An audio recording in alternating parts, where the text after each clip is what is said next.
Hi, I'm Dan Kubisky, co-chair of the Society of Professional Journalists International Community. In 2019, when the Hong Kong government proposed, under pressure from Beijing, a bill that would allow for the extradition of fugitives from mainland China, massive demonstrations broke out. On the heels of those demonstrations, Beijing imposed a security law that put anyone who criticized the government at risk.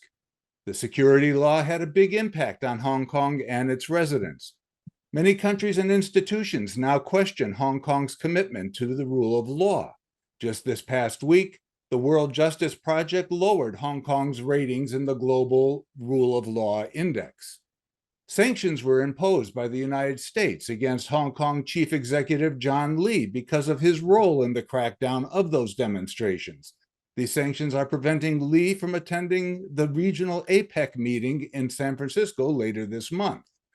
And Gadfly publisher Jimmy Lai remains in jail awaiting trial because of his criticism of the governments of Hong Kong and Beijing. Local journalists are under constant threat of arrest, and many have been, for publishing or airing criticisms of these governments as well. In the SPJ, we have focused on the threats to press freedom, and we know there are other freedoms many of us take for granted, such as assembly and speech, that are also threatened. We'll be talking about that larger issue now and how they are intertwined and the impact those restrictions have had on individuals. I am fortunate to have two great journalists who have a new book out that looks at some of the people who were involved in the 2019 demonstrations and the sacrifices these everyday people had to make for their activism. Shibani Mahtani is an international correspondent with the Washington Post and former bureau chief for Hong Kong in Hong Kong for the Post.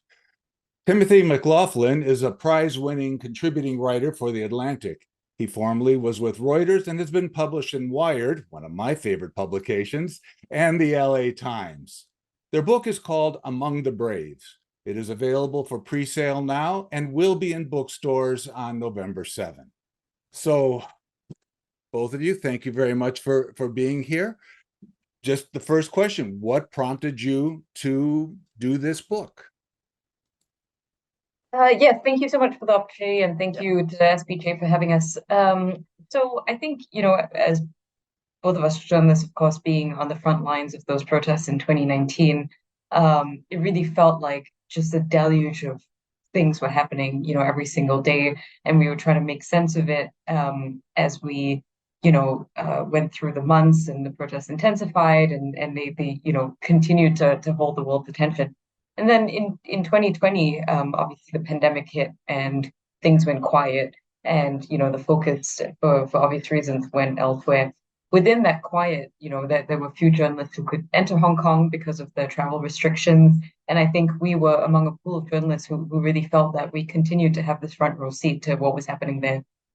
In that period was obviously when Beijing was putting its final touches on and getting ready to impose the national security law, which was a hugely consequential thing for Hong Kong and changed pretty much overnight every institution, from the media to schools to the courts and everything else. And we felt that we really had witnessed and covered Hong Kong at this incredibly pivotal moment at a time where honestly, like, history was being made. And so we felt that all the stories that we wrote in the past, everything else, it was just insufficient to kind of like capture what brought us to this point and what came next. Yeah. Okay, and from what I've seen on the book so far, is you focused on individuals who joined the demonstration as opposed to those who initiated the demonstrations. Can you talk about your choice of characters for this book, of the people you focused on and used to walk us through the situation?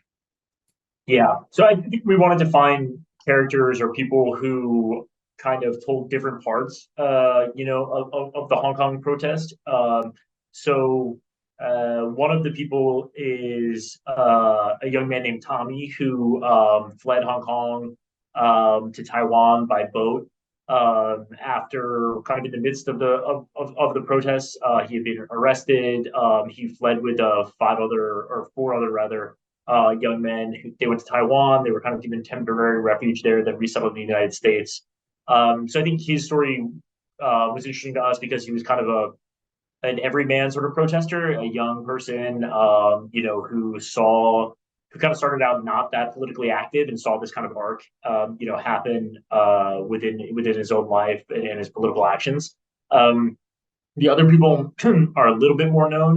Fin Lau was an anonymous person when the protest kind of started. He was very active in the online space and wrote kind of a manifesto that became extremely popular amongst the protesters. So we chose him because we wanted to talk a little bit about and touch on sort of the internet connectivity bit of the protest, how Telegram and LAHKG and message boards were used in a leaderless movement to kind of give it some direction, how people kind of upvoted and downvoted things. And I thought he was kind of interesting. Well, we thought he was an interesting way to kind of tell that piece of the story. Reverend Chu Yuming is a longtime kind of human rights pro-democracy activist in Hong Kong. He was involved with the Umbrella movement, and we chose him because he was a very interesting through line from 1988, from helping people that fled Tiananmen and the crackdown there, through Operation Yellowbird to Hong Kong, and then on to Safe Haven in France and in the United States. So he kind of gave us a through line of the pro-democracy movement in Hong Kong that went much further back than kind of the young people who were the other characters. And then the last person who's probably most relevant to the conversation today is Gwyneth Ho, who was a journalist for Stand News. She previously worked for the BBC as well as some other places. But during the time of the protests, she was studying and also working for Stand News, kind of an outlet that I think was really pivotal in kind of covering the protest and bringing the kind of live streaming aspect of what was happening on the streets to people in Hong Kong and also around the globe.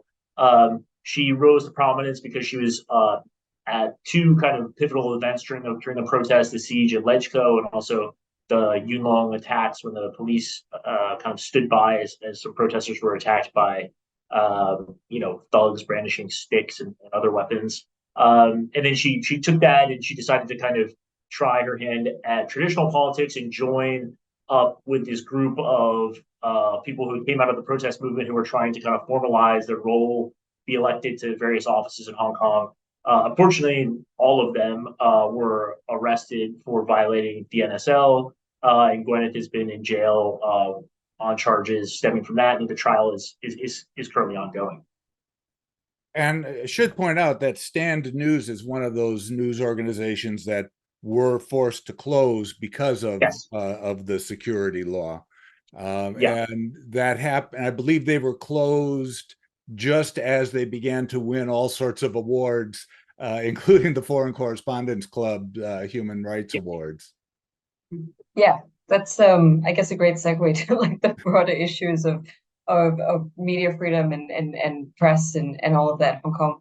Yeah, I mean, I think that we're currently speaking to you from Singapore. One of the reasons that we're here is because the press environment in Hong Kong obviously had become really, really dicey, right? As I'm sure many will know, other than obviously Jimmy Lai and Gwyneth Ho, there are people in jail for writing kids' books, right? I mean, it is as simple as that. I mean, the national security law essentially seeks to criminalize speech and words more than any other form of action. There have been, shockingly few, or actually almost none, who were charged under that law for something physical that they did, right? Except maybe for the first one. But it's all been sort of speech, political platforms, and things they've said and done. And in that environment, right, I think journalists really don't know where the sort of red lines are. The red lines are ever shifting, they're ever moving, and you kind of like have to either try to kind of self-correct and self-censor to sort of continue operating in that environment, or get a little bit more flexibility if you leave that environment. But either ways, it's been a very hard thing for journalists in Hong Kong to navigate. Yeah, you mentioned the shifting red line, and this is what I've been hearing for the past 3 years from journalists in Hong Kong. I'm just thinking about the people who are in your book. Um, how how are they reacting to being, stars, in a book about this kind of issue? Are they nervous? What's their situation? I mean, obviously Gwyneth is in jail, but what about the others? So the rest are no longer, living in Hong Kong. They're in the U.S., Taiwan, and London.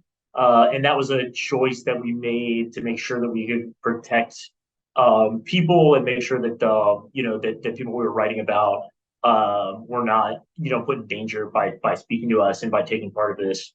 So yeah, that was a choice. Gwyneth, we had met and interviewed for other pieces before. And yeah, and so she had done a lot of writing and continues to do a lot of writing from jail, where she has kind of posted a lot of stuff and a lot of thoughts on what's happening. So there's a lot of material to work on with her. But the rest of them, yes, are all outside of Hong Kong now. Yeah, but it was definitely a difficult choice. I mean, I think, we really wanted to kind of hone in on the decision many prominent activists and less prominent activists had to make between the question of exile and jail. And, we wanted to represent that jail choice as well, and what that means to have chosen that path. And, I think that there were a lot of people who had just stopped speaking out, having been in jail. They just kind of like, shut down their social media, and they cleansed everything. But Gwyneth was not one of those people. She actually has continued to use the courts. She has used her own voice as a platform still, and by pleading not guilty, for example, to the charges against her in every single case, she has really tried to kind of use that position to empower herself in some way, and so that's also why we kind of chose to write about her, because like I think she herself doesn't want to be sort of silenced, or doesn't want to have her own words or her own platform erased. Mhm. Wow. Just one last bit then. What, you've done this historic look. What do you see coming up? What do you see the future of the situation in Hong Kong? Well, on the press freedom topic, I think I guess I'll just talk about two things. One is that John Lee in his policy address late last month, because it's the first year, is talked about Article 23, a very contentious piece of legislation that led to huge protests in 2003, in large part because of the fear of the press and the free speech kind of implications that it would have. That seems like a sure bet that it will come through in 2024. Will people be able to protest or speak out about that? Remains to be seen. I think it will be extremely limited, if at all, that people can kind of voice out their objections to that. And the other thing, I think, you mentioned Jimmy Lai. I think his trial will obviously attract a lot of attention. And I think, in Hong Kong, there's this labeling, I think, that happens of kind of pro-democracy papers and pro-Beijing papers, and kind of narrows the scope of what they did. And I think with Apple Daily and these other places being gone, Stand News, Citizen News, they weren't just, I guess, pro-democracy in the sense that they were just writing articles about this topic. They were doing city reporting, right? They were writing about government incompetence. They were writing about health issues. That stuff also disappears when these places go, right? It's not just the big topics of kind of the big sweep of pro-democracy. It's also like, a guy was selling moldy bread at his shop, and one of our reporters caught him, right? It's just kind of all that stuff goes when these places go. So I think that's another thing when we think about kind of the erasure of these places and then disappearing. It's not just the big sweepy topics. It's also kind of the day-to-day accountability journalism that Hong Kong's lost, and it's definitely worse off for. Okay. Yeah, I just wanted to just add that Article 23 is the Hong Kong domestic security proposed law that is different from the one imposed on it by Beijing. Timothy, Shibani, thank you very much. I do appreciate you taking time from your very busy schedule. For people who are in the United States, you'll be able to meet them on a wonderful tour that's coming up starting in the second week of November. You can go to their webpage, amongthebraves.com, and take a look at the schedule. Buy the book. This is an important issue. Thank you again. Thanks so much. Thank you.